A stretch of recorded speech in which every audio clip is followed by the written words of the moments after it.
नमस्कार। हाँ आज हम एक बहुत ही अनोखी कहानी पर बात करने वाले हैं। जी, एक ऐसी कहानी जो सोचने पर मजबूर कर देती है। हाँ, जो असलियत और रहस्य के बीच की एक महीन रेखा पर चलती है। बिल्कुल। हमारे पास जो स्रोत है, उसका शीर्षक है पुनर्जन्म, आरव के पिछले जीवन का रहस्य। और ये कहानी हमें सीधी ले जाती है राजस्थान, भानगढ़ गांव। भानगढ़, अच्छा। जी, वहाँ एक छोटा बच्चा है, कोई 5 साल का, आरव। हम्म। वो अचानक कुछ ऐसी बातें करने लगता है जिनका मतलब उसकी उम्र या उसकी जिंदगी से कोई लेना देना ही नहीं लगता। अजीब बातें? किस तरह की? वो सिर्फ बच्चों वाली कल्पनाएं नहीं है, उनमें एक अजीब सी गहराई है, जैसे किसी पिछले अनुभव की गूंज हो। अच्छा, तो आज हम इसी किस्से की तह तक जाएंगे, जैसा हमारे स्रोत में दिया गया है। हाँ, देखेंगे कि ये यादें क्या थीं और फिर हुआ क्या। बिल्कुल, ये सिर्फ यादों की बात नहीं है, बल्कि उनके नतीजों की भी कहानी है। तो चलिए शुरू करते हैं ये पड़ताल। तो कहानी शुरू होती है आरव के कुछ बहुत ही अजीब बयानों से। हम्म। एक दिन वो अपने पिता मोहनलाल हम्म। उनके साथ कहीं से आ रहा था। ठीक है। रास्ते में एक पुराना कुआं पड़ता था। हम्म। उसके पास से गुजरते हुए आरव एकदम से बोल पड़ा, पिताजी, यहाँ पहले मेरा घर था। क्या? 5 साल का बच्चा कह रहा है कि कुएं के पास उसका घर था? हाँ, और बात यही नहीं रुकी। हम्म। वो आगे बोला कि वो उस जमाने में यहाँ बहुत बड़ा आदमी था। बहुत बड़ा आदमी? जाहिर है मोहनलाल और आरव की माँ सावित्री, हम्म। वो तो चौंक गए होंगे। बिल्कुल। पहली प्रतिक्रिया तो देखिए हैरानी और अविश्वास की थी। स्वाभाविक है। बच्चे तो कहानियां बनाते ही हैं। सावित्री ने तो उसे प्यार से समझाया भी, याद दिलाया कि बेटा तुम्हारा जन्म तो यहीं हुआ, इसी घर में। हाँ, कि तुम तो हमेशा से यही हो। जी, उन्होंने सोचा कि शायद कोई फिल्म देखी होगी या कोई कहानी सुनी होगी। ये आम बात है, कोई भी माँ बाप शायद यही सोचे। पर आरव रुका नहीं। नहीं, उसने जो अगला खुलासा किया, उसने शायद उनके पैरों तले जमीनी खिसका दी। ऐसा क्या कह दिया उसने? उसने कहा कि उसका पिछला नाम आरव नहीं था, वो रघुवीर सिंह था। रघुवीर सिंह? हाँ, और वो इसी भानगढ़ गांव का एक मतलब अमीर जमींदार था। जमींदार? हाँ 5 साल का बच्चा ये सब कह रहा है? जी, और ये जानकारी तो अजीब थी ही, पर इसके साथ उसने जो जोड़ा वो और भी, आप कह सकते हैं, सनसनीखेज था। क्या? क्या जोड़ा उसने? आरव ने दावा किया कि उसकी मौत वो सामान्य नहीं थी। ओह! उसके अपने ही नौकरों ने, जिन पर वो भरोसा करता था, उन्होंने उसे जहर देकर मार डाला था। बाप रे! एक 5 साल के बच्चे के मुंह से हत्या की बात, वो भी अपने ही पिछले जन्म की। हाँ, और यही यही वो मोड़ था जहां मोहनलाल और सावित्री को शायद पहली बार लगा कि मामला सिर्फ बच्चे की कल्पना नहीं है। हाँ, कि ये कुछ ज्यादा ही गहरा है। कुछ ज्यादा। जिस तरह से वो बता रहा होगा, मतलब पूरे यकीन के साथ। स्रोत यही कहता है, पूरे आत्मविश्वास, और जैसे उसे सब पता हो, तो माता पिता का शक धीरे धीरे एक अजीब सी कश्मकश में बदल गया होगा। कि क्या ये सच हो सकता है? क्या हमारे बेटे को वाकई कुछ याद आ रहा है? बिल्कुल। और इसी कश्मकश के बीच आरव ने एक और जिद पकड़ ली। क्या जिद? वो कहने लगा कि पिताजी, मुझे मेरे पुराने घर ले चलो। पुराने घर? मतलब जहां वो रघुवीर सिंह बन के रहता था। हाँ, वही। अब मोहनलाल के मन में भी शायद सच्चाई जानने की इच्छा हुई होगी, या बस बेटे की बात रखने के लिए वो आरव को लेकर गांव के उस पुराने वीरान से हिस्से की तरफ गए, जहां अब ज्यादातर खंडहर ही बचे थे। और वहां क्या हुआ? क्या उसे कुछ याद आया? कोई जगह पहचानी? ये बड़ा नाटकीय था, जैसा स्रोत में लिखा है। अच्छा। उस खंडहर वाले इलाके में पहुंचते ही आरव बिना किसी मदद के सीधा एक खास टूटी फूटी सी पुरानी हवेली के सामने जाकर खड़ा हो गया। अपने आप? जी हाँ, अपने आप। और उसने उस हवेली की तरफ इशारा किया, बोला, यही मेरा घर था पिताजी। कमाल है। ये मोहनलाल के लिए तो यकीन करना मुश्किल हो गया होगा, पर बात यहीं खत्म नहीं हुई होगी। नहीं, बिल्कुल नहीं। उसी हवेली के सामने खड़े होकर आरव ने एक और भयानक बात कही। क्या? उसने हवेली के एक खास हिस्से की तरफ इशारा किया और कहा, यही वो जगह है जहां उन्होंने मुझे जहर दिया था। हे भगवान! मतलब ना सिर्फ घर पहचाना, बल्कि हत्या की जगह भी बता दी 5 साल के बच्चे ने। जी, ये तो रोंगटे खड़े कर देने वाली बात है। क्या वो लोग हवेली के अंदर गए? स्रोत में कुछ है इसके बारे में? हाँ, वो अंदर गए, और अंदर जो मिला उसने मामले को और भी पुख्ता कर दिया। क्या मिला? हवेली तो खैर धूल और मलबे से भरी थी, पर वहीं एक कोने में धूल में सनी एक पुरानी तस्वीर पड़ी थी। आरव ने उसकी तरफ इशारा किया। तस्वीर? किसकी तस्वीर? मोहनलाल ने उत्सुकता में उसे उठाया, धूल साफ की, तो उसमें एक रौबदार चेहरे वाले अधेड़ उम्र के आदमी की शक्ल थी, और तस्वीर की नीचे, फ्रेम पर, एक पीतल की छोटी सी पट्टी लगी थी। उस पर नाम खुदा था, 1945-1972। रघुवीर सिंह, अरे ये तो वही नाम है जो आरव ने बताया था। वही नाम, और जन्म मृत्यु का साल भी। 1972 में मृत्यु। ये तो बहुत बड़ा सबूत जैसा हो गया, या कम से कम एक अविश्वसनीय संयोग तो जरूर। बिल्कुल। अब ये सिर्फ एक बच्चे की कहानी नहीं लग रही थी। नहीं, अब नहीं।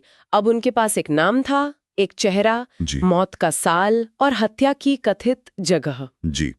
तो ये जानकारी लेकर मोहनलाल गांव के सबसे बुजुर्ग लोगों के पास गए। ये पता करने कि क्या रघुवीर सिंह नाम का कोई आदमी सच में था। हाँ, कि क्या उन्हें कुछ याद है। और बुजुर्गों ने जो बताया उससे आरव की कहानी को और वजन दे दिया। क्या कहा उन्होंने? उन्होंने पुष्टि की कि हाँ, रघुवीर सिंह नाम का एक जमींदार वाकई उस हवेली का मालिक था, और कई दशक पहले उसकी मौत हुई थी, रहस्यमयी परिस्थितियों में। रहस्यमयी मतलब किसी को पता नहीं था कि क्या हुआ था? ठीक ठीक, किसी को नहीं पता था। लेकिन क्या कोई अफवाहें थी, जैसे आरव कह रहा था कि उसे मारा गया था? हाँ बिल्कुल। बुजुर्गों ने बताया कि गांव में सालों से ये कानाफूसी चलती थी कि रघुवीर सिंह की मौत स्वाभाविक नहीं थी। अच्छा।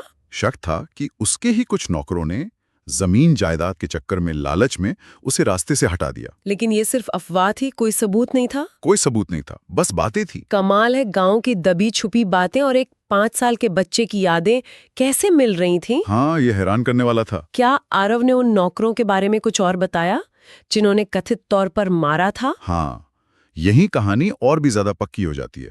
आरव यही नहीं रुका। उसने नाम बता दिए? उसने उन 2 नौकरों के नाम भी बता दिए, भानु और कैलाश। नाम भी? भानु और कैलाश? हाँ। ये तो अविश्वसनीय है ना? और उसने ये भी बताया कि हत्या के बाद क्या किया गया। क्या बताया? आरव के मुताबिक भानु और कैलाश ने रघुवीर सिंह की लाश को हवेली के पीछे एक पुराना गहरा कुआं था, उसमें फेंक दिया था। कुएं में, ताकि किसी को पता ना चले। जी हाँ। ये जानकारी इतनी सटीक और भयानक थी कि अब इसे नजरअंदाज करना नामुमकिन था। कुएं में लाश फेंकने की बात, इसकी पुष्टि कैसे हो सकती थी? ये तो दशकों पुरानी बात थी। यहीं पर गांव के बुजुर्गों की याददाश्त और शायद कुछ पुराने रिकॉर्ड काम आए। अच्छा। इस जानकारी के आधार पर कुछ बुजुर्गों ने पुराने सरकारी या पंचायत के रिकॉर्ड्स को खंगालना शुरू किया। और कुछ मिला? जो मिला उसने तो आरव की कहानी पर लगभग सच्चाई की मुहर ही लगा दी। क्या मिला? रिकॉर्ड से पता चला कि कई साल पहले पुलिस को उसी कुएं से, जिसका जिक्र आरव ने किया था, एक अनजान आदमी का कंकाल मिला था। क्या?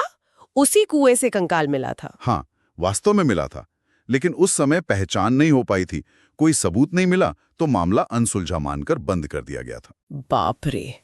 मतलब आरव की बताई हर बात, नाम, घर, हत्या की जगह, हत्यारों के नाम, लाश ठिकाने लगाने का तरीका, कहीं ना कहीं सच साबित हो रही थी, या कम से कम बाहरी तथ्यों से मेल खा रही थी। बिल्कुल। हवेली की पहचान, तस्वीर, गांव की अफवाहें, बुजुर्गों की पुष्टि, हत्यारों के नाम, लाश वाली जगह, और फिर उसी कुएं से कंकाल मिलने का रिकॉर्ड। जी, सारी कड़ियां एक एक करके जुड़ती जा रही थीं। अब तो परिवार और गांव वालों को पूरा यकीन हो गया होगा आरव की बातों पर। पूरी तरह से, इसमें कोई शक नहीं रहा। ये सब जानने के बाद क्या हुआ? मामला कहाँ तक गया? नहीं, कहानी का असली मोड़ तो अब आना था। अच्छा। जब इतनी सारी बातें सामने आ गईं, सबूत जैसे जुड़ने लगे, तो मामला पुलिस तक पहुंचाया गया। पुलिस के पास? जी। आरव के बयानों और बाकी सुरागों के आधार पर पुलिस ने रघुवीर सिंह की हत्या का वो दशकों पुराना बंद हो चुका केस दोबारा खोल दिया। केस दोबारा खुल गया? फिर पुलिस ने क्या किया? क्या वो भानु और कैलाश को ढूंढ पाए? पुलिस ने जांच शुरू की। पता चला कि कैलाश, जो दूसरा नौकर था, उसकी मौत हो चुकी थी। ओह! लेकिन भानु जिंदा था, अब काफी बूढ़ा हो चुका था और पास के ही एक दूसरे गांव में रहता था। तो पुलिस भानु तक पहुंच गई? हाँ, पुलिस भानु तक पहुंच गई। और भानु, उसने क्या कहा? स्रोत बताता है कि जब पुलिस ने भानु से रघुवीर सिंह की मौत के बारे में पूछताछ शुरू की, तो सालों बाद अचानक अपना वो काला अतीत सामने पाकर वो बुरी तरह घबरा गया। डर गया होगा। बहुत ज्यादा। शायद उसे लगा था कि ये राज हमेशा के लिए दफन हो चुका है। दबाव में आकर उसने आखिरकार अपना जुर्म कबूल कर लिया। मान लिया उसने कि उसने और कैलाश ने हत्या की थी। हाँ, उसने मान लिया कि उसने और कैलाश ने मिलकर जमीन और जायदाद के लालच में अपने मालिक जमींदार रघुवीर सिंह की जहर देकर हत्या की थी। और लाश कुएं में फेंक दी थी। हाँ, वो भी मान लिया।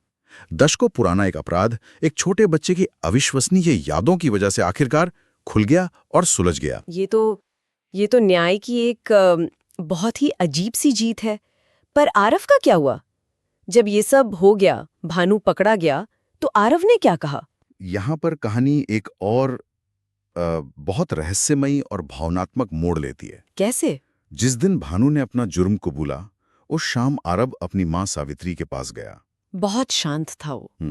उसने अपनी माँ से कहा, माँ, अब मेरा काम पूरा हो गया, अब मैं चैन से रह सकता हूँ। मेरा काम पूरा हो गया। 5 साल का बच्चा ये कह रहा है। इसका क्या मतलब? जैसे वो किसी मकसद से आया था। ये बात अपने आप में बहुत गहरी है, सोचने पर मजबूर करती है। और इसके तुरंत बाद जो हुआ वो इस रहस्य को और भी बढ़ा देता है। क्या हुआ? उस रात आरव बहुत सुकून से सोया, गहरी नींद में। और अगली सुबह जब आरव जागा तो वो बिल्कुल बदल चुका था। बदल चुका था? मतलब? उसे पिछले कुछ दिनों या हफ्तों की कोई भी अजीब बात याद नहीं थी। कुछ भी याद नहीं? कुछ भी नहीं। ना वो खंडर वाली हवेली, ना रघुवीर सिंह का नाम, ना भानु, ना कैलाश, ना हत्या की कहानी, ना कुआं, कुछ भी याद नहीं था। अरे! वो वापस एक सामान्य 5 साल का चंचल बच्चा बन गया था। सारी यादें अचानक चली गईं, जैसे कभी थी ही नहीं। हाँ, पूरी तरह से। जैसे किसी ने उसके दिमाग से वो पूरा चैप्टर ही मिटा दिया हो। मकसद पूरा हुआ और यादें गायब। ऐसा ही लगता है। ये शायद इस पूरी घटना का सबसे हैरान करने वाला पहलू है। उसकी माँ सावित्री, उन्होंने क्या किया होगा? उन्होंने बस आंसू भरी आंखों से उसे गले लगा लिया। शायद यही सोच रही होंगी कि उनका बेटा वाकई किसी दैवीय योजना का हिस्सा था, न्याय दिलाने आया था। और गांव पर इस पूरी घटना का क्या असर हुआ होगा? गांव वालों के लिए ये एक अविश्वसनीय अनुभव तो था ही, पर साथ में एक सबक भी बन गया। सबक? कैसा सबक? कि सच और न्याय, चाहे कितना भी वक्त लगे, कितना भी दबाया जाए, वो आखिरकार किसी न किसी तरह सामने आ ही जाते हैं। ये कहानी उनकी यादों का हिस्सा बन गई। तो अगर हम पूरी कहानी को देखें, एक छोटा बच्चा, पिछले जन्म की यादें, एक अनसुलझी हत्या का राज। हाँ, फिर उन यादों के सहारे सुराग मिलना, विवरणों का सच निकलना, दशकों पुराना केस सुलझना, और फिर अचानक बच्चे का सब भूल जाना। इसमें कई बातें हैं जिन पर गौर करना चाहिए, जैसा स्रोत भी इशारा करता है। जैसे? एक तो आरव ने जो विवरण दिए, नाम, जगह, तरीका, वो इतने सटीक कैसे थे? एक बच्चे के लिए ये जानना असंभव लगता है। सही बात है। दूसरा, इन विवरणों का बाहरी दुनिया के तथ्यों से, रिकॉर्ड से, लोगों की बातों से मेल खाना। और तीसरा, सबसे रहस्यमयी, काम पूरा होते ही यादों का एकदम से गायब हो जाना। ये हमारी मेमोरी, हमारी चेतना के बारे में क्या कहता है? कहानी का एक नैतिक पहलू भी है। जैसा आपने कहा कि सत्य और न्याय की जीत होती है, स्रोत में भी शायद यही कहा गया है कि आत्मा का उद्देश्य सत्य की रक्षा है। जी, लेकिन ये हमें और गहरे सवालों की तरफ भी ले जाता है। बिल्कुल। ये कहानी हमें सोचने पर मजबूर करती है कि ये यादें हैं क्या? क्या ये सिर्फ दिमाग की उपज है या इनका कोई गहरा शरीर से परे भी वजूद है? चेतना क्या है? क्या वो शरीर के साथ ही शुरू होकर खत्म हो जाती है? ये कहानियां इन सवालों को और उलझा देती हैं, है ना? हाँ, और खास तौर पर भारत जैसे देश में जहाँ पुनर्जन्म को लेकर एक गहरी मान्यता है, वहाँ ऐसी कहानियों को एक अलग नजरिए से भी देखा जाता है। हालांकि ये कहानी अपने आप में इतनी खास और विस्तृत है कि ये सिर्फ एक सांस्कृतिक मान्यता से आगे एक व्यक्तिगत अनुभव का असाधारण मामला बन जाती है। सही कहा। ये उन घटनाओं में से है जो हमें याद दिलाती हैं कि हम अभी कितना कम जानते हैं, ब्रह्मांड के बारे में, मानव चेतना के बारे में। विज्ञान बहुत तरक्की कर रहा है, पर ऐसी कहानियां उन सीमाओं की याद दिलाती हैं जहां शायद हमारी वैज्ञानिक समझ अभी पूरी तरह पहुंची नहीं है। बिल्कुल। तो अंत में ये कहानी हमें सोचने के लिए छोड़ जाती है। क्या ये सिर्फ संयोग थे, कोई जटिल मनोवैज्ञानिक चीज, या कुछ और? हाँ, ये आरव की कहानी स्मृति, पहचान और शायद न्याय की तलाश में भटकती आत्मा की संभावना के बारे में हमारे मन में कौन से नए सवाल खड़े करती हैं? ऐसे सवाल जिनका जवाब शायद हमारे पास अभी नहीं है।